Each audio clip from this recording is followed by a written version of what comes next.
Commander Ethan Ward floated in darkness. The stars outside the shattered escape pod looked cold and far away, like tiny eyes watching. The emergency lights inside flickered weakly, painting his face in pale red. He felt blood running down his arm, warm against the chill of the vacuum-scarred air. The ISS Resolute was gone. The screams of his crew were gone. Only silence and the faint hiss of leaking oxygen remained. Ethan's training told him to breathe slow, stay calm, and use every second. He gripped the straps of his seat, feeling the pain slice through his side where the metal beam had struck him during the explosion. He had seen wounds like this before.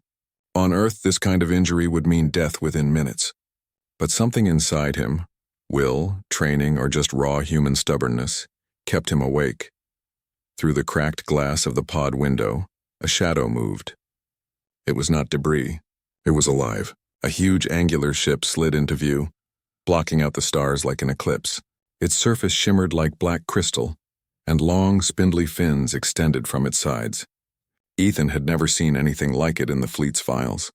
The alien flagship dwarfed his tiny escape pod. Still breathing, he whispered, tasting iron on his lips. They're going to find out about humans today. On the alien ship, Queen Zelithra watched from her command chamber. She was tall and slender, with a carapace of deep emerald and eyes like molten gold. Around her, her advisors spoke in clicks and tones, their voices echoing through the living metal walls. The humans had resisted capture, destroying 3 interceptors before the Resolute fell. Now only one life sign remained. It should not be alive, one advisor hissed. Its body is failing. Its fluids are leaking. Terminate it. Zelithra raised a clawed hand. No, she said in their ancient tongue. Bring it aboard. I want to see this creature for myself. A small craft detached from the flagship, gliding silently to the escape pod. Alien arms like coiled vines of metal wrapped around the broken capsule and reeled it in. Ethan felt the pod shudder, then stop. Gravity shifted. He was being pulled into the belly of the beast. Inside the alien hangar, a group of tall healers waited. Their skin glowed faintly blue under the lights. They had prepared a containment cell lined with biofilm that could adapt to almost any life form. They expected to lift out a corpse. Instead, they found Ethan staring back at them, eyes bright despite the wound. The air around him was heavy and strange, rich with scents he could not name. But he could breathe. He coughed, wiping his mouth, and tried to sit up. His hand pressed against his bleeding side. He knew showing fear would be a mistake. I'm alive, he croaked, and I'm not afraid of you. The alien healers exchanged rapid signals. Their translator device stuttered but caught only fragments. Alive. Impossible. Still. One healer reached forward with a long 3-jointed limb, scanning him with a humming crystal. The readout made no sense to them. His blood pressure was dangerously low but stable.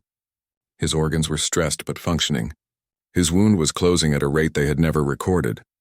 Queen Zelithra arrived, her presence making the healers bow. She walked slowly toward the human, her multi-layered robe swaying like waves. Ethan could not move much, but he raised his head, meeting her golden eyes. She towered over him, yet something in her posture showed curiosity rather than hostility. This is the human? She asked. Yes, great queen, replied the chief healer. It should be dead. It is not. Zelithra leaned closer. She could see the torn fabric of his uniform, the crusted blood, the strange glint of determination in his expression. What are you? She murmured. Commander Ethan Ward. He whispered. United Earth Fleet. Her translator chirped, repeating the words in her language. The sound of his title stirred whispers in the chamber. The queen tilted her head. You should not be alive, she said softly. Your wound. This cannot be real. Ethan smiled weakly. Humans. Don't give up easy. Zelithra straightened. She gestured to the healers. Take him to the biochamber. I want every scan, every test. Do not let him die. Her voice carried a strange edge, as if she herself was invested in the mystery. As Ethan was lifted on a soft floating platform, he watched the alien queen with sharp eyes. She was his captor, but also perhaps his only hope. They moved him through long corridors of living metal, walls pulsing with faint light. The air hummed like a distant song. Ethan's body felt heavier with every step, yet his mind stayed alert. He counted turns, doors, symbols, anything he might use later. His side throbbed with each breath, but the bleeding had slowed. His heart beat steady, stubborn and human. In the biochamber, alien healers placed him inside a transparent pod filled with a warm, golden mist. The substance tingled on his skin and began to numb the pain. Strange instruments hovered above, scanning his cells, his blood, his memories. Ethan forced himself to stay calm. He had been trained for interrogation, for alien contact scenarios. He knew his greatest weapon was not muscle, but composure. Through the haze, he saw Queen Zelithra watching from a balcony. Her expression was unreadable, but her eyes never left him. She whispered to an aide, and the aide hurried off. Perhaps she was already planning something. Perhaps she wanted to know what made humans so different. Ethan closed his eyes for a moment, recalling Earth, the blue oceans, the scent of rain, the sound of his sister's laughter. He told himself he would see it again. He told himself he would not die here, no matter how strange the ship was. The alien healers' voices rose as their instruments gave more data. Cellular repair at 200% baseline, one said. Pain response suppressed without chemical aid, said another. Psychic resistance high, impossible. Their words blended into a chorus of astonishment. No creature from a primitive world should endure this. Zelithra descended from the balcony and stood beside the pod. She looked down at Ethan, who opened his eyes. Their gazes met again. Your body defies our knowledge, she said through the translator. Why? Because we have to, Ethan whispered. Earth isn't easy. Life made us strong. Her antennae twitched in thought. Perhaps we have underestimated your kind, she said. Then she turned to her healers. Do not harm him. Learn. Observe. But do not harm. Her voice was firm, carrying the weight of command. As she walked away, Ethan exhaled slowly. He was alive, but now he was also a specimen. Still, he had seen something in the Queen's eyes. Not cruelty, but a spark of curiosity, maybe even respect. He knew that spark could be turned into an advantage. He had to survive, and not just survive, he had to show her what it meant to be human. Outside the chamber, the alien ship moved through the stars, silent and immense. Ethan felt its vibrations through the floor of his pod, like the heartbeat of some living giant. He wondered how many light years he was from Earth and how many days until his captors decided his fate. But deep inside, beneath the pain and the fear, a steady thought burned. This is my chance. Humanity's chance. The alien queen was astonished by his wound. She would soon be astonished by much more. Ethan woke slowly. A soft golden light shone above him. The air was warm and heavy with a sweet smell, like flowers he could not name. For a moment he thought he was back on Earth in a hospital room, but then he saw the curved walls and the moving shapes of tall insect-like healers, and he remembered where he was. The bio-chamber was alive. Its walls pulsed with faint blue light. A mist drifted over the floor, glowing at the edges. Strange machines hovered near him, scanning his body with beams of pale green. Each time they passed over his wound, a soft hum filled the chamber. He felt stronger than before, though still weak. His side was wrapped in a translucent alien bandage that pulsed like a heartbeat. Above him, on a raised balcony, Queen Zelithra stood with two advisors. Her tall figure was framed by a shimmering veil of energy. Her golden eyes never left Ethan. She had watched over him for 3 cycles of their starship clock, studying the way his body fought to heal.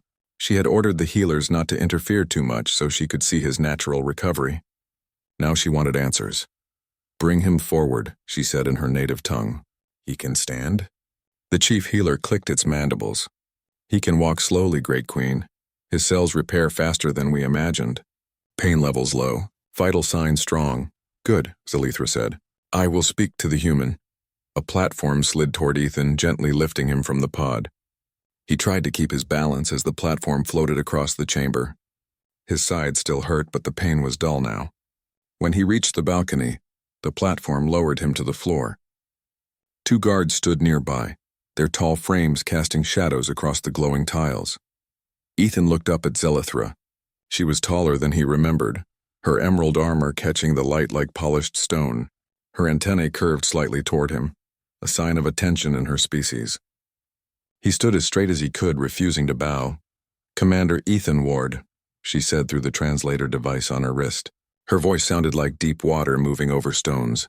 Do you understand me? Yes, Ethan said quietly. I understand enough, she tilted her head. Your wound was severe, yet you live. You heal faster than any creature I have seen. How? Ethan took a slow breath. Humans heal because we have to. Our planet is full of dangers. Our history is full of struggle. We evolve this way. Her golden eyes narrowed. You speak as if pain is common. It is, he said simply. But we survive. That is what we do. Silithra turned to her advisors. Ethan awoke to a gentle vibration. The golden mist of the biochamber floated around him, and the soft hum of alien instruments filled the air. His side still throbbed slightly, but the wound looked almost normal. He touched it carefully and felt something extraordinary. The flesh was knitting itself together, stronger than before. No human medicine could do this. He marveled quietly, realizing the alien's technology was accelerating his natural healing, but not creating it. Outside the chamber, the alien healers clicked and whispered rapidly among themselves. They had never seen anything like this. Ethan's blood clot faster than their scanners could measure. His tissues repaired themselves with astonishing speed. Even more shocking, his nerves sent signals in ways their instruments could barely read. The human was extraordinary. Queen Silithra entered quietly. Her presence commanded attention without a sound. She stopped near the biochamber and observed Ethan with her golden eyes. Your body, she said slowly through the translator, does not follow the rules of life as we know them. Why? Ethan took a careful breath. Because humans survive, he said simply. We face harsh worlds, disease, war. We have no choice but to endure. Every wound teaches us to be stronger. Her antennae twitched in thought. And yet your species has not spread across the galaxy as we have. She paced slowly, her multi-jointed legs clicking softly on the floor. You heal, but you do not conquer. Why? We adapt in ways that matter, Ethan said. Strength is not just weapons or ships. It's courage. It's unity. It's knowing how to keep going when everything falls apart. The Queen stopped and stared at him. For a long moment she said nothing. Then she gestured to the healers. Prepare a detailed scan of his cellular structure. We must know the secret. He is exceptional. The healers obeyed immediately, hovering over Ethan with their scanning devices. Strange beams passed over his body, entering and leaving almost like water flowing through a riverbed. The results were confusing. His cells multiplied rapidly but remained perfectly organized. His muscles repaired micro-tears faster than any algorithm could predict. His immune system was hyperactive yet balanced. Pain receptors fired but registered almost nothing in his conscious mind. He should have been dying, yet he was thriving. One healer spoke urgently to Silithra. Great Queen, this being, its biology is impossible. If replicated, it could change medicine across 1,000 species. It could survive injuries that would kill entire fleets. Silithra's eyes narrowed. And yet it survives naturally, she said. No genetic engineering. No artificial enhancements, just life. Ethan noticed the attention he was receiving. He realized he was more than a prisoner. He was a specimen. He could not let them only see his body. They needed to see his mind, too. Slowly he sat up on the soft bio-platform and studied them, calculating his words carefully. They study your body, Silithra said, reading his thoughts through the translator. They do not yet know your mind. Perhaps that is more dangerous. Ethan smiled faintly. My mind survives too. We humans think, plan, and adapt faster than many species realize. That's why we endure. The Queen tilted her head, intrigued. You speak as if your thoughts are weapons. In a way, he said. Life is the battlefield. Survival is the strategy. Silithra watched him closely. She was fascinated but also uneasy. The healers had reported his strength, his fast recovery, and his endurance. But they could not measure willpower. They could not measure cunning. And humans, she was beginning to understand, possessed both in abundance. Tell me, she said, do your people know what you have survived? The loss of your ship, your crew? Her tone was calm but heavy with curiosity. Ethan swallowed. The memories were sharp. We do. But survival is not about counting the dead. It's about continuing when all hope is gone. Humans carry the weight of loss, but we move forward. That's how we stay alive. Her antennae twitched. And yet you are alone now. No ship, no allies. And you still speak with such courage. I do not speak only for me, Ethan replied. I speak for everyone humanity has ever lost. Their strength lives in us. Every human is part of a chain. You cannot break it with force or science. Silithra regarded him in silence. The healers hovered, their scanning beams moving faster. Your resilience, she murmured, is not just cellular, it is cultural, historical. It is the strength of memory and spirit combined. You are more than a specimen. Ethan nodded slightly. That's right. You cannot reduce us to numbers or formulas. We survive because we care, because we fight, because we hope. That is something your scanners cannot measure. Her eyes flickered, gold against green. Perhaps you are teaching me something I did not know. Perhaps humans are not weak, perhaps they are dangerous. Ethan allowed a faint smile. Dangerous only if underestimated. But that danger can be a bridge too. You can learn from us and we from you. The Queen stepped back, considering his words. Her advisors clicked rapidly, but she raised a hand. Enough for now. Let him rest, observe, learn. But do not interfere more than necessary. I want to see the limits of this. Human. As the healers withdrew, Ethan felt the mist around him recede slightly. He was tired but stronger than before. For the first time, he realized that the Queen's curiosity might be his opportunity. He could show them what humans were truly capable, not just in survival, but in thought, ingenuity, and courage. The room grew quiet. The only sound was the soft hum of the ship, like a giant heartbeat. Ethan sat on the platform, his eyes following the glowing paths of the scanning devices. He thought about Earth, about the people who had trained him, about the crew he could not save. And he thought about the alien Queen, tall and watchful, seeing him not as a weak creature but as a puzzle, a mirror of possibility. Slowly, he reached toward the control panel beside the platform. The interface was strange, but he studied it, remembering patterns, symbols, and functions. He had learned quickly in the past how to adapt to new technology. If he could understand even a fraction of this ship, he could find a way to survive, and maybe even communicate with the Queen on terms she had not expected. Hours passed. Ethan rested, walked a few steps, and tested his wound. The alien scans recorded everything, filling banks of memory crystals with data. He smiled faintly. They thought they were studying him. Perhaps they were. But he was studying them too. Their habits, their technology, their culture. Every observation was a tool, every detail a chance to survive. Queen Zelithra returned at the end of the cycle.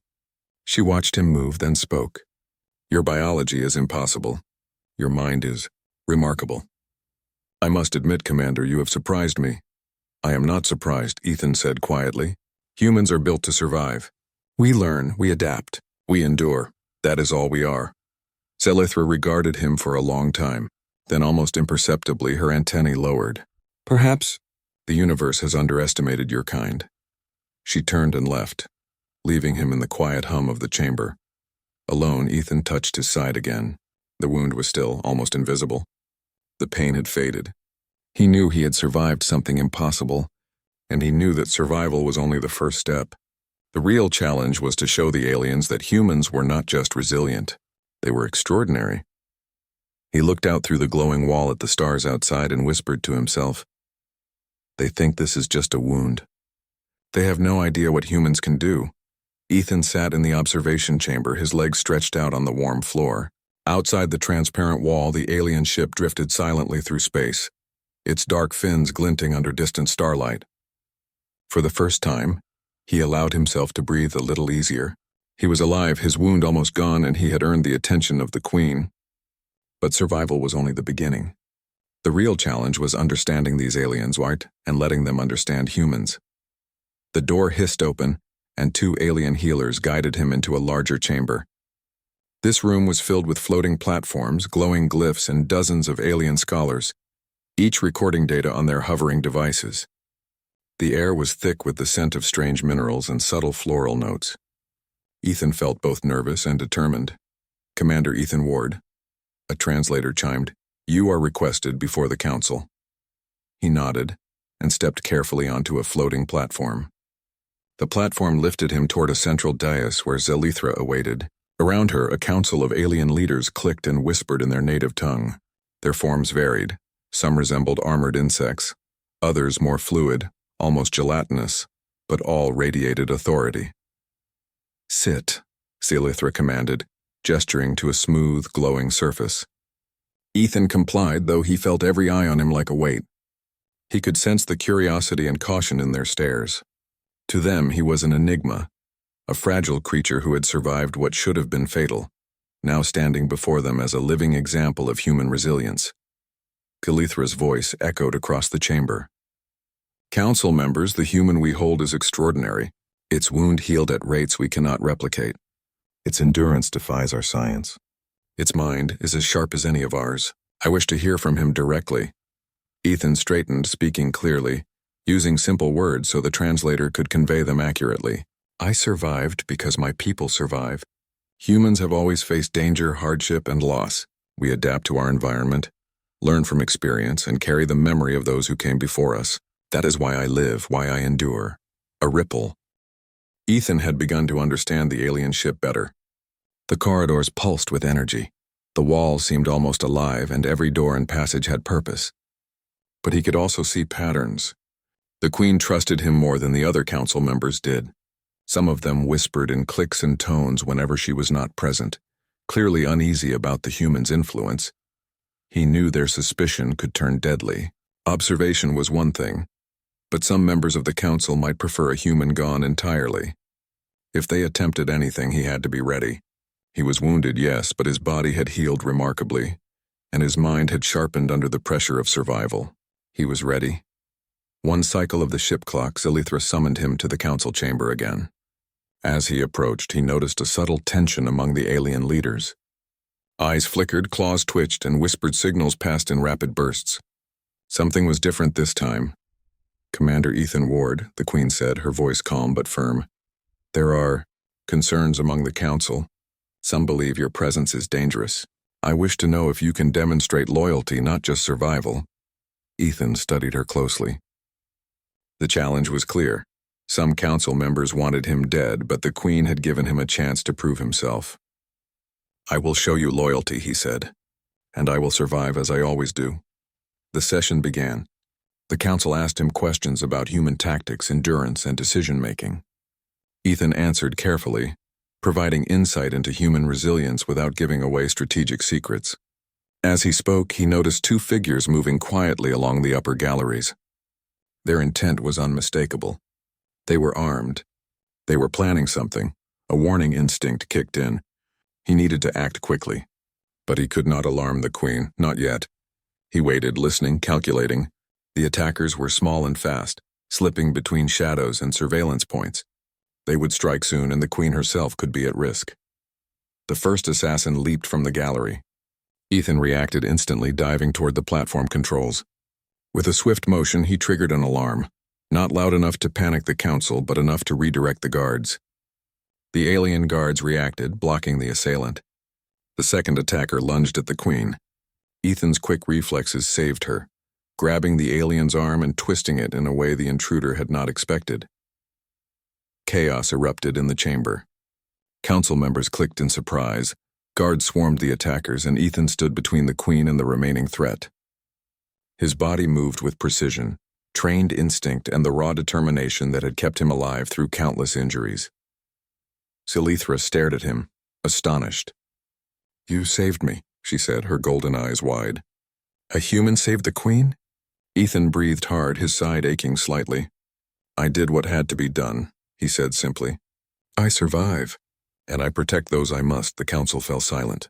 The assassins were restrained and brought forward. The Queen stepped closer to Ethan, her presence both protective and curious. "Your actions demonstrate more than survival," she said. "They demonstrate judgment, courage, and loyalty, qualities we value. You are unlike anything I have ever known." Ethan nodded, catching his breath. "I am human," he said quietly. "We endure, we act, we survive. And sometimes, we protect even those who fear us." Kelithra's antennae twitched slowly, a sign of thought and contemplation. "Perhaps the council has misjudged you. Perhaps humanity has been underestimated." She turned to the remaining leaders. "Observe. Learn. Do not underestimate what survives against impossible odds." In the following cycles, Ethan continued to be observed, but the attitude toward him shifted noticeably. He was no longer merely a specimen or a curiosity. He had proven his value not just through endurance, but through quick thinking, courage, and the instinct to act correctly in a crisis. Even those who had doubted him began to reconsider. Alone in his chamber later, Ethan reflected on what had happened. He had faced death twice now, first on his ship, then here aboard the alien flagship. But each time he had survived. Each time he had turned danger into advantage. He pressed his hand to the glowing wall and looked at the stars beyond. Humanity had endured millennia on a fragile planet, and now, faced with an alien empire, it was still alive, still capable, still resilient. Selithra visited him afterward. Her presence was quieter this time, almost respectful. She studied him from a few steps away. "You did not merely survive," she said. "You acted decisively. That is remarkable. It is also dangerous. Not to you, but to those who underestimate you." Ethan managed a small smile. "Danger is part of survival. We learn to move with it, through it, and sometimes because of it." Her golden eyes glimmered. "Humans have an unusual concept of risk. We prefer control. We plan, predict, and prevent, yet you embrace the unpredictable and you survive." "It is not embracing," Ethan said. "It is understanding. Life is unpredictable. Surviving it requires adaptability, courage, quick thinking, and sometimes trust." "Trust," Selithra echoed, her voice soft. "You trust easily?" "Carefully," Ethan replied. "But I trust actions more than words, and you have allowed me to survive. That is enough to begin trust." She regarded him in silence. Then unexpectedly she reached out, placing a claw near his shoulder, a gesture of acknowledgement in her species. "Very well, Commander. You have earned a place of influence here. I will trust you to show the Council what humans can do, but be warned. Not all will accept it willingly." Ethan nodded. He understood completely. Influence was as important as survival. He could not only survive, he could shape how these aliens viewed humans, and perhaps he could prevent the invasion of Earth altogether. In the days that followed, he began to observe the alien systems more carefully. He watched the interactions between Council members, noting alliances, rivalries, and tensions. He spoke with healers and scholars, asking subtle questions about biology, culture, and ethics. Each piece of knowledge was another tool, another way to ensure not only his survival, but also the protection of humanity. He also trained quietly, testing his endurance, his strength, and his reflexes under the alien gravity and conditions. The healers observed, recording, but they could not replicate the resilience he already possessed. His wound was gone, replaced by a scar that throbbed faintly, a reminder of survival, of human stubbornness, and of everything that made him extraordinary. One evening, as he rested, Selithra visited him again. "You have changed my view," she said, "not only of humans but of potential itself. You have taught me that survival is not merely biological. It is mental, emotional, and spiritual. You have opened my eyes." Ethan met her gaze steadily. "Then perhaps we can open each other's eyes further. We can learn from each other. And maybe we can prevent needless conflict." She paused, her eyes distant. "Perhaps. But it will take time. And careful guidance. The Council is not easily swayed." "I understand," Ethan said. "Then we start slowly. One step at a time. One action at a time. That is how humans survive." Selithra inclined her head slightly. "Yes. One step at a time, Commander Ethan Ward. Perhaps together we can change more than fate." Ethan pressed his hand to the cool wall, looking at the stars. He felt hope, cautious, fragile, but real. He had survived the impossible, turned danger into advantage, and earned the trust of the Queen. Now the next challenge would be to convince her Council, to guide their view of humans, and to secure Earth's future. And for the first time since the destruction of the Resolute, he allowed himself to imagine a future, one where humans were not only survivors but respected across the stars. The alien flagship drifted silently through the vast darkness of space. Outside, distant stars shimmered like scattered gems reflecting against the ship's dark, crystal-like hull. Inside, Ethan stood on the observation deck watching the stars, thinking about how far he had come. From a broken survivor in a pod to a prisoner to someone the Queen trusted, he had earned more than life. He had earned a voice. Queen Selithra approached quietly. Her golden eyes glimmered with thought, her posture calm but commanding. "Commander Ethan Ward," she said, her voice calm as the ship hummed around them. "It is time. The Council has agreed to listen. They will hear what you have to say about your species, about your planet, about the potential for coexistence." Ethan's heart beat steadily. This was it. The moment he had been preparing for. Not survival, not endurance, but influence. He had to show them what humans could do. I am ready, he said. The council chamber was filled with alien leaders from across the Empire. Each one's appearance was different, some armored and insect-like, others fluid and shimmering, yet all radiated authority. Selithra seated herself at the center, while Ethan was guided to a platform that allowed him to stand eye to eye with the council members. He took a deep breath. I am Ethan Ward, a human from Earth, he began, his voice steady. You have seen my wound, my endurance, my ability to survive. But you have not yet seen humanity fully. My people endure not just because we are biologically resilient, but because we adapt, we learn, and we unite in the face of danger. We carry the memory of our past, the knowledge of our struggles, and the will to survive for those who come after us. The council murmured in clicks and tones, their attention fixed on him. He continued, Your scientists observed my body. They measured it. They recorded it. But human strength is more than biology. It is courage, ingenuity, and